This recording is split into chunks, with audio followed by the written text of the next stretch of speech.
Hello दोस्तों, welcome back to postal world.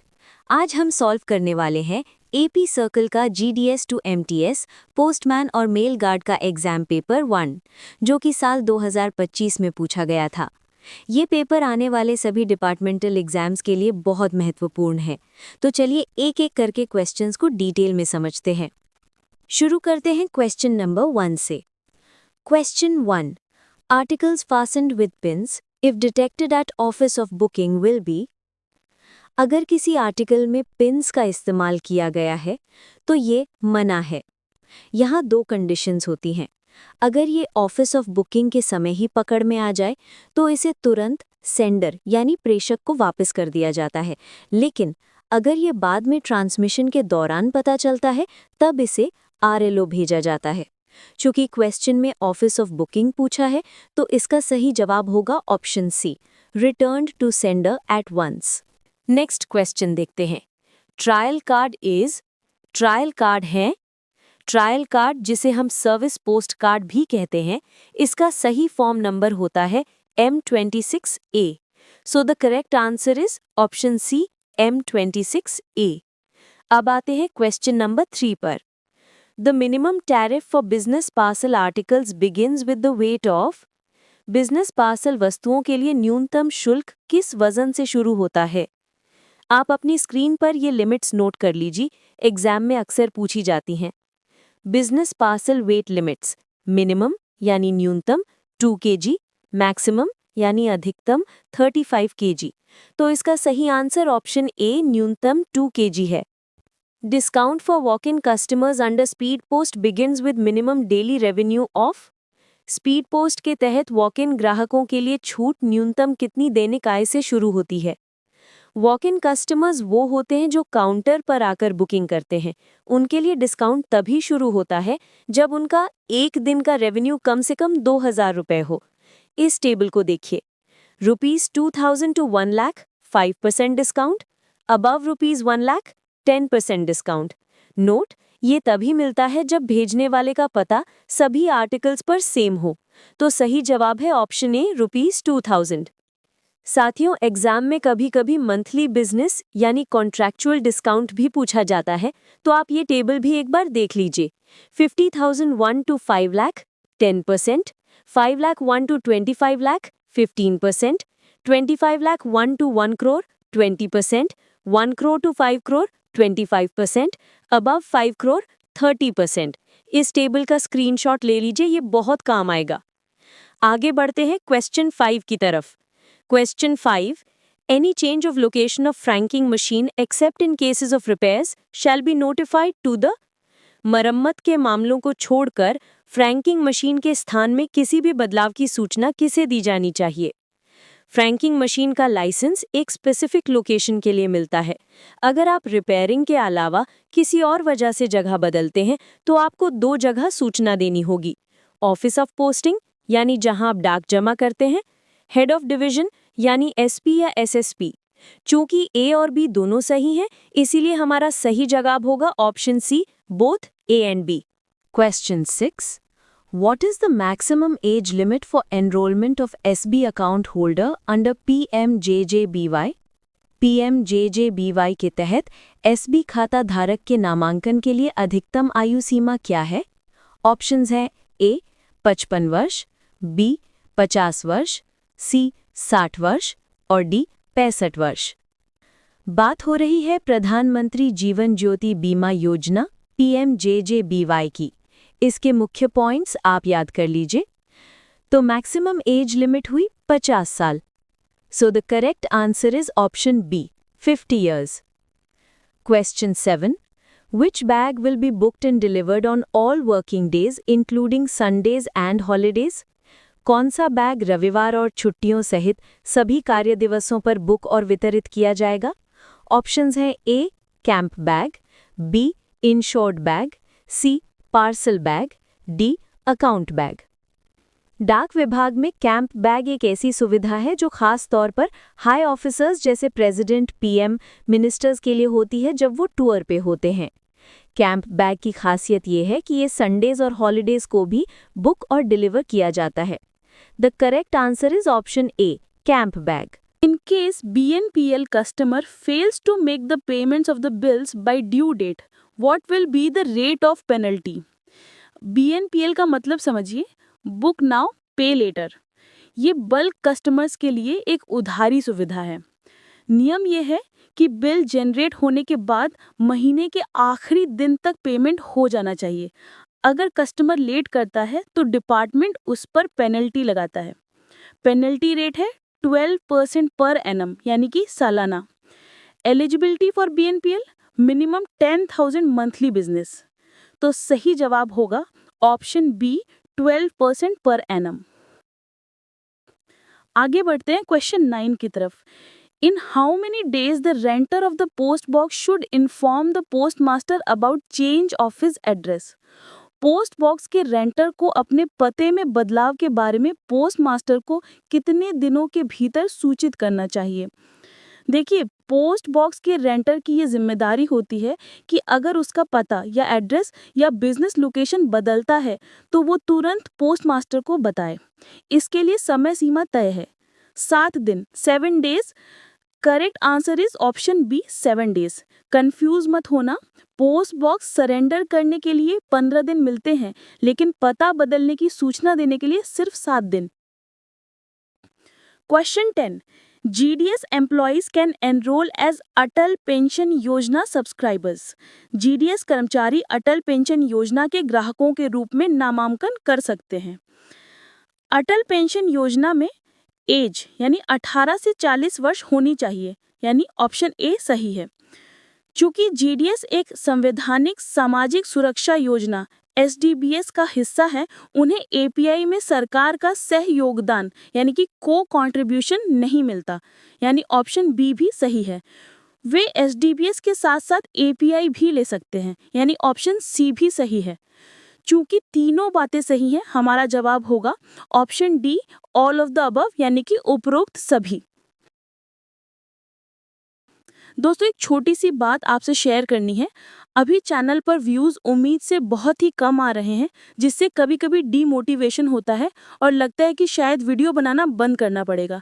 लेकिन अगर आपको मेरी मेहनत और ये कंटेंट पसंद आ रहा है तो प्लीज़ अपना सपोर्ट दिखाएं, वीडियो को लाइक करें और चैनल को सब्सक्राइब ज़रूर करें। अगर कोई कमी लग रही है तो कॉमेंट में खुलकर बताएं ताकि हम सुधार कर सकें। आपका एक लाइक और एक कॉमेंट ही मुझे अगली वीडियो बनाने की हिम्मत देता है, तो प्लीज़ सपोर्ट करते रहें।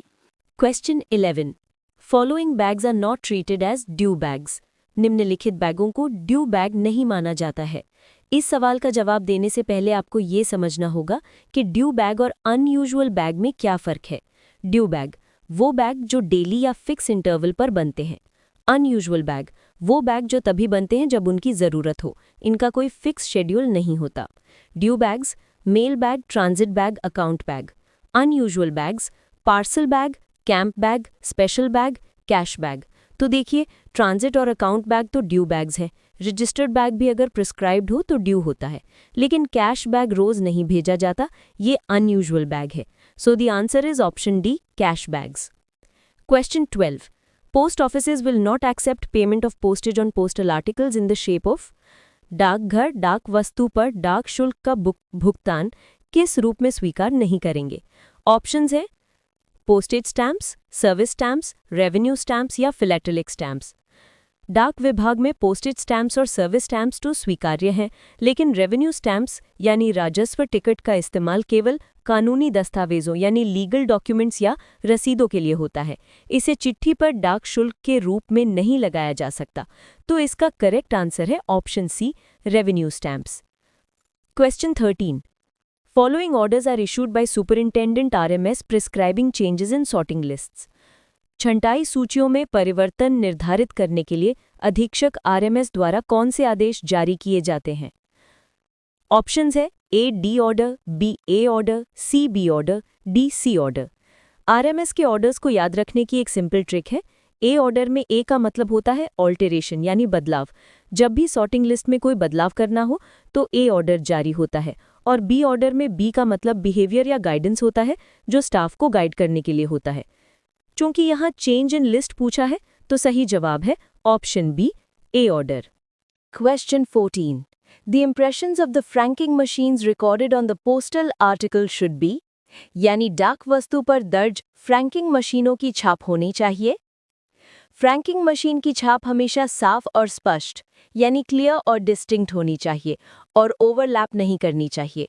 अगर एग्जाम में क्लियरली स्पेसिफाइड ना हो तो हम हमेशा लाल स्याही यानी ब्राइट रेड को ही सही लगाएंगे। ये सभी बातें सही हैं, इसलिए सही उत्तर है option D, all of the above. वैसे फ्रैंकिंग मशीन दो प्रकार की होती हैं। Number 1 franking machine old type, ये ब्राइट रेड इंक यूज करती है, इसमें वैल्यू डाई और लाइसेंस डाई होती है। नंबर 2 RMFS न्यू यानी रिमोटली मैनेज्ड फ्रैंकिंग मशीन, ये ब्लू इंक यूज करती है, इसमें असेंडिंग मीटर और डिसेंडिंग मीटर होते हैं, इसे डिजी फ्रैंक मशीन भी कहते हैं। Question 15. Which is the nodal agency for implementation and monitoring of NPS? यानी NPS के कार्यान्वयन और निगरानी के लिए नोडल एजेंसी कौन सी है? Options uh A India post, B SEBI, C IRDA, D PFRDA।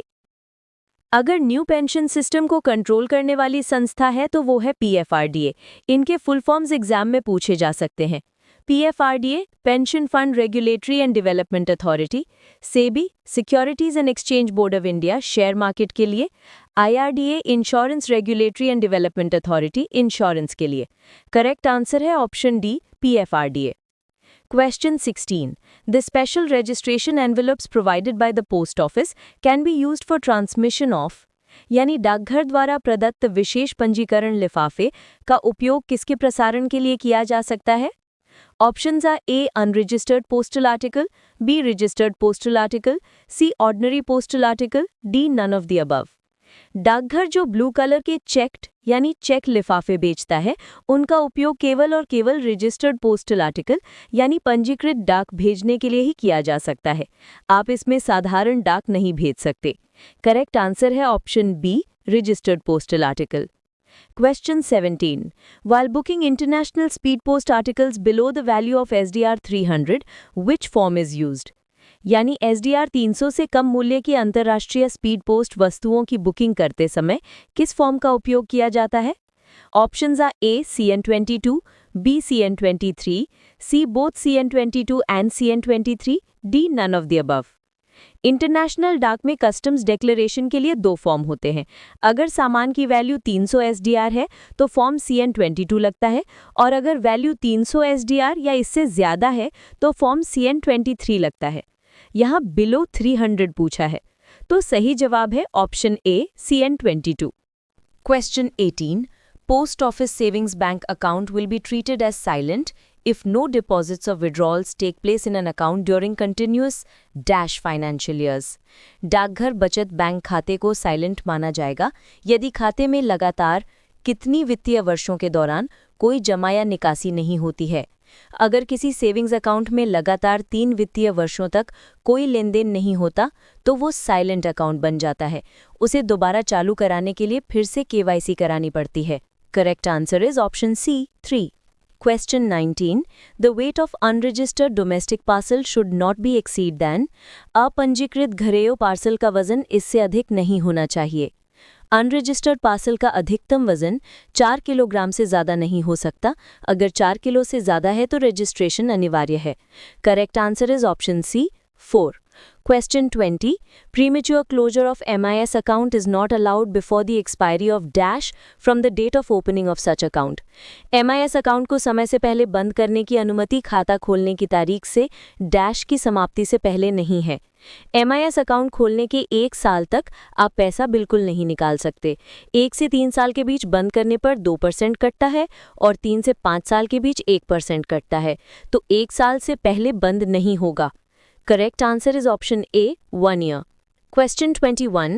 In the case of articles addressed to foreign countries, the address should be written in dash. विदेशों को संबोधित लेखों या वस्तुओं के मामले में पता किस में लिखा होना चाहिए? इंटरनेशनल मेल में एड्रेस ऐसे लिखा होना चाहिए जो दुनिया भर में पढ़ा जा सके। इसीलिए हमेशा रोमन लेटर्स यानी इंग्लिश अल्फ़ाबेट्स और अरबिक फिगर्स यानी 1 2 3 का उपयोग होता है। Correct answer is option C, Roman letters and Arabic figures. Question 22. The general maximum weight of International Speed Post (EMS) article is अंतर्राष्ट्रीय स्पीड पोस्ट ईएमएस वस्तु का सामान्य अधिकतम वजन है? Option A 25 KG, option B 20 KG, option C 30 KG, option D 35 KG. दोस्तों ध्यान दीजिए, एक ही पेपर में वेट लिमिट से ये तीसरा सवाल है। पहले बिजनेस पार्सल 35 केजी, फिर अनरजिस्टर्ड पार्सल 4 केजी और अब ईएमएस। इंटरनेशनल स्पीड पोस्ट की मैक्सिमम लिमिट 35 केजी होती है। सही जवाब है option D 35 KG. Question 23. Which of the following is an office of exchange which closes bags for and receives bags from foreign countries in India?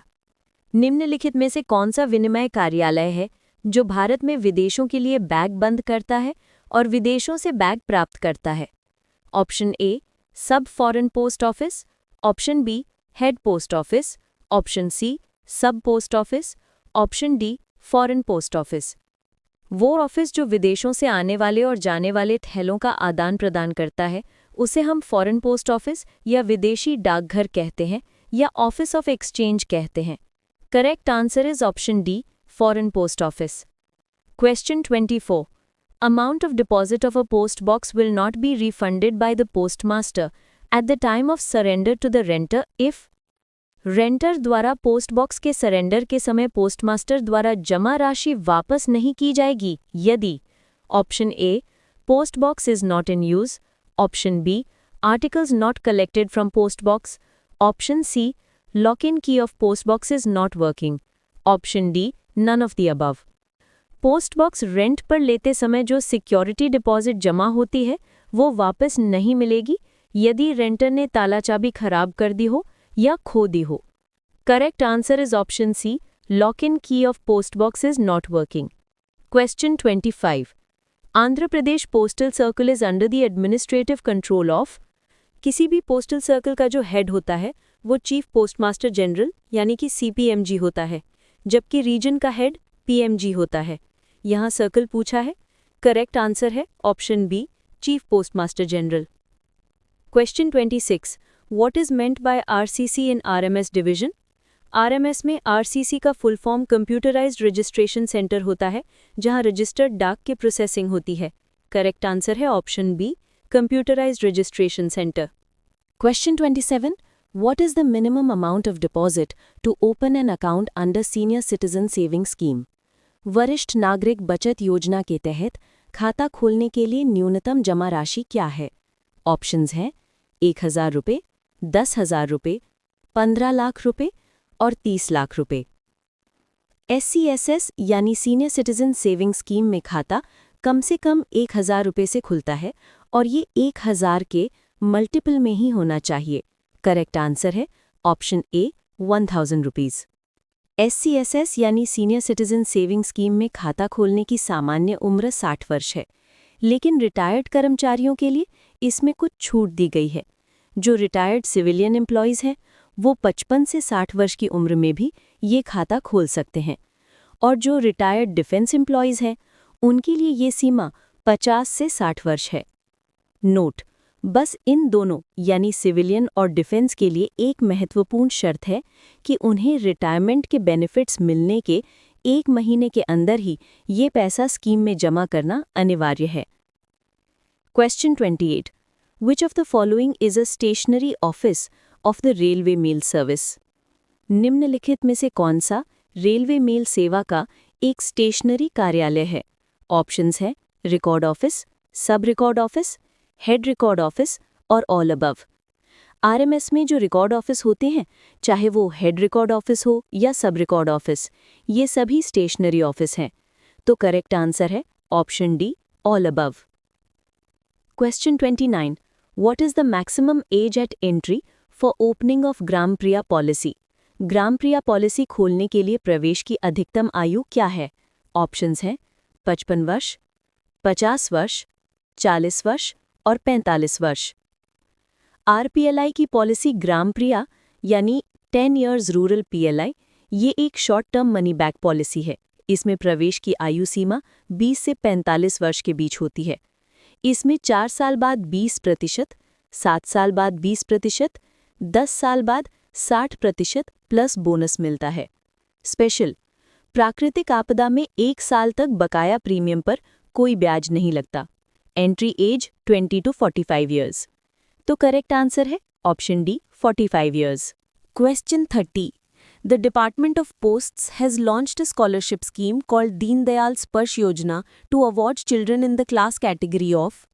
डाक विभाग ने किस कक्षा वर्ग के बच्चों को पुरस्कृत करने के लिए दीनदयाल स्पर्श योजना नामक छात्रवृत्ति योजना शुरू की है? दीनदयाल स्पर्श योजना यानी स्पर्श योजना स्कूली बच्चों में फिलैटली यानी डाक टिकट संग्रह को बढ़ावा देने के लिए है। ये कक्षा 6 से 9 के बच्चों के लिए होती है। इसमें अच्छे एकेडमिक रिकॉर्ड और फिलैटली हॉबी वाले बच्चों को चुना जाता है। फिलैटली को king of hobbies and hobby of Kings कहा जाता है। करेक्ट आंसर है ऑप्शन सी स्टैंडर्ड 6 to 9। दोस्तों, क्वेश्चन 31 और 32 मैथ्स के हैं जिन्हें हम स्किप कर रहे हैं। इनको हम आने वाले वीडियो में कवर करेंगे। अब सीधा चलते हैं जीके सेक्शन पर। Question 33। Which Indian won the Booker prize of 2025 for heart lamp? A Banu Mushtaq, B Arundhati Roy, C Kiran Desai, D Geeta Anand. Correct answer है option A Banu Mushtaq. 34. Who was the first Indian to score a century in women's T20 international cricket? महिला T20 अंतर्राष्ट्रीय cricket में शतक बनाने वाली पहली भारतीय कौन थी? A Poonam Raut, B Harmanpreet Kaur, C Mithali Raj, D Smriti Mandhana. Correct answer है option B Harmanpreet Kaur. Question 35। The longest bone in human body is located in. मानव शरीर की सबसे लंबी हड्डी कहाँ स्थित होती है? Option A neck, option B abdomen, option C thigh या ऑप्शन डी बैक। मानव शरीर की सबसे लंबी हड्डी जांग यानी थाई में होती है, जिसे हम फीमर कहते हैं। करेक्ट आंसर है option C thigh. Question 36। Which is the longest highway in India? भारत का सबसे लंबा राजमार्ग कौन सा है? Option A NH44, option B NH54, option C NH07 या ऑप्शन डी NH01। भारत का सबसे लंबा हाईवे NH44 है जो श्रीनगर से कन्याकुमारी तक जाता है। सबसे छोटा है NH548, कलंबोली से JNPT लगभग 5 किलोमीटर। करेक्ट आंसर होगा option A NH44। Question 37। Who is the first Indian to receive Bharat Ratna award? Bharat Ratna पुरस्कार पाने वाले पहले भारतीय कौन हैं? Option A Rabindranath Tagore, option B Sachin Tendulkar, option C doctor Radhakrishnan या option D JRD Tata. Bharat Ratna देश का सर्वोच्च नागरिक सम्मान है। इसकी शुरुआत 1954 में हुई थी और पहली बार ये 3 लोगों को एक साथ मिला था। सी राजगोपालाचारी भारत के अंतिम गवर्नर जनरल थे। डॉक्टर सर्वपल्ली राधाकृष्णन पहले उपराष्ट्रपति जिनके नाम पर हम टीचर्स डे मनाते हैं। डॉक्टर CV रमन महान वैज्ञानिक, रमन इफेक्ट वाले। ऑप्शंस में डॉक्टर राधाकृष्णन है तो सही जवाब होगा option C doctor Radhakrishnan. Question 38। India shares the longest boundary with. भारत अपनी सबसे लंबी सीमा किसके साथ साझा करता है? Option A Myanmar, option B Pakistan, option C China या ऑप्शन डी बांग्लादेश। भारत की सबसे लंबी सीमा बांग्लादेश के साथ लगती है, लगभग 4096 किलोमीटर। ये सीमा टेढ़ी मेढ़ी है यानी जिगजैग है, इसलिए इसकी लंबाई सबसे ज्यादा है। करेक्ट आंसर होगा option D Bangladesh. Question 39। When is the world post day celebrated? विश्व डाक दिवस कब मनाया जाता है? Option A 2 October, option B 9 October, option C 30 October या ऑप्शन डी 9 नवंबर। विश्व डाक दिवस हर साल 9 अक्टूबर को मनाया जाता है। करेक्ट आंसर है option B 9 October. Question 40। Who ordered the partition of Bengal, creating East Bengal and Assam out of the rest of Bengal in 1905? 1905 में बंगाल विभाजन का आदेश किसने दिया था? Option A lord Mountbatten, option B lord Curzon, option C general O'Dwyer या option D lord Wavell. 1905 में बंगाल विभाजन का आदेश लॉर्ड कर्जन ने दिया था। करेक्ट आंसर है ऑप्शन बी। तो दोस्तों, ये था आज का सेशन। वीडियो को लाइक और शेयर ज़रूर करें और पोस्टल वर्ल्ड को सब्सक्राइब करना ना भूलें। मिलते हैं नेक्स्ट वीडियो में।